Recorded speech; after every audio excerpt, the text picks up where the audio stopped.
get Andrey out of book, and then he's feeling, doesn't matter what the position is, I will create something. Yeah, Andrey also considering his options, which I really don't like queen takes d4. I wonder what the other choice here would be. Queen d4 seems completely unnecessary. And just castles 96. Why would you do this to yourself? Yeah, and we see the graph. The opening choice and how risky of a territory are we talking about? I mean, visually it doesn't really seem like it's a big deal, and the Leisure bar says that black is slightly worse, but let me explain. Once again, we're starting from the very beginning. Andrey plays c4, and he basically invites black to play e5, which up to date I do believe it's the most principled way to play. There's definitely a lot of lines you have to master, and this is the territory of the Neo-Catalan. And why I'm saying the Neo-Catalan is that white very often delays the d4 push, and now it really depends on black what he wants to do. For example, d takes on c4 is a very interesting line. d4 essentially is what Hikaru played yesterday against FIDE Corona, except there was a slightly different move order. This was the ready opening. This game, Hikaru decided to play knight f6, knight f3, and c5. Now, this is not the main continuation, because as far as I know, black's main continuation here is to play bishop e7, shoot castle, and I was so curious to see what Andrey had prepared here, because I very clearly remember his World Cup match for the third place. This was game number 2 against Norderbeck Yakoboev, where Esipenko was playing this position from black's perspective, and this was essentially his fight to get in the Candidates Tournament. And in that particular game, Yakoboev played this trendy move, d3, c5, and opted for knight e5, this pretty rare but very trendy continuation. And Esipenko knew from the black's perspective that the strongest continuation is to play a6, which, yeah, Yakoboev was not very happy to see, and Esipenko went on to win the game and the match. But it didn't happen, unfortunately, because Hikaru played c5.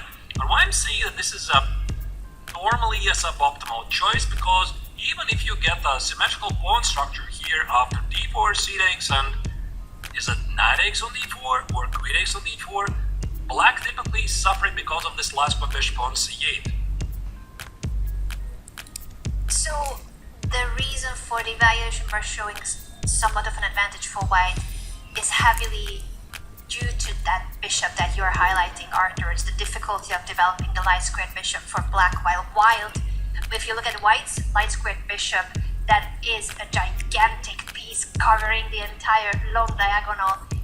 We are yet to see what Andrey Esipenko will choose to do here. As you are showing, the d4 pawn can be taken either with the queen or with the knight.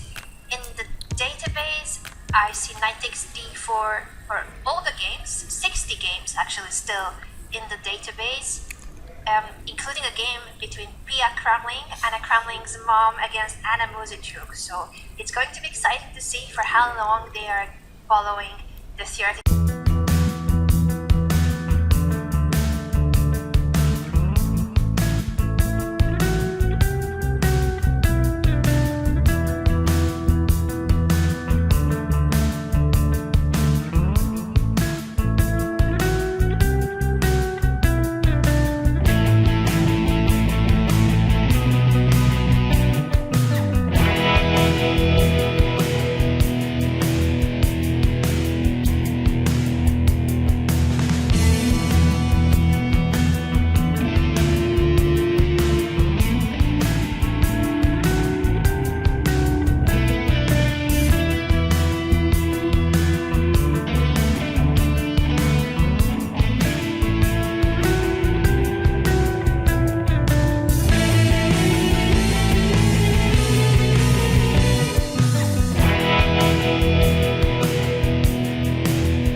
just wants to finish the game and accept that there is no longer a chance to press.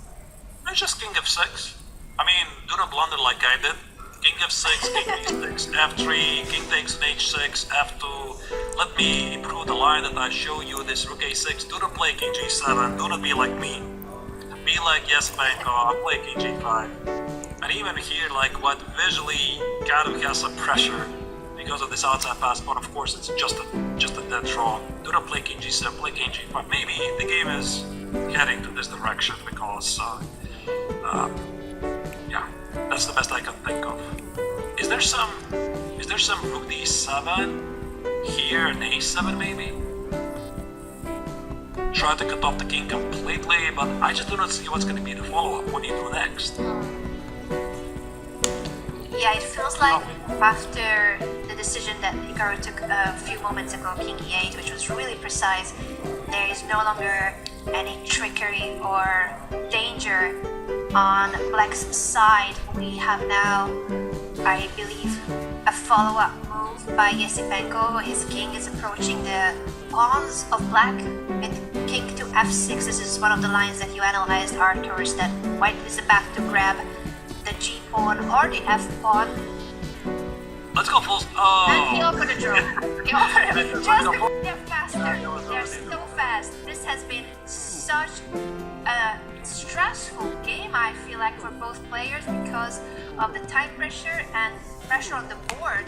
For Hikaru, Esipenko was trying and he pushed and pressed and he had a good chance, but Hikaru has defended so precisely this rook endgame that there was no longer anything left. I wonder if we could hear the players, if we have a mic that we could turn on in the playing venue.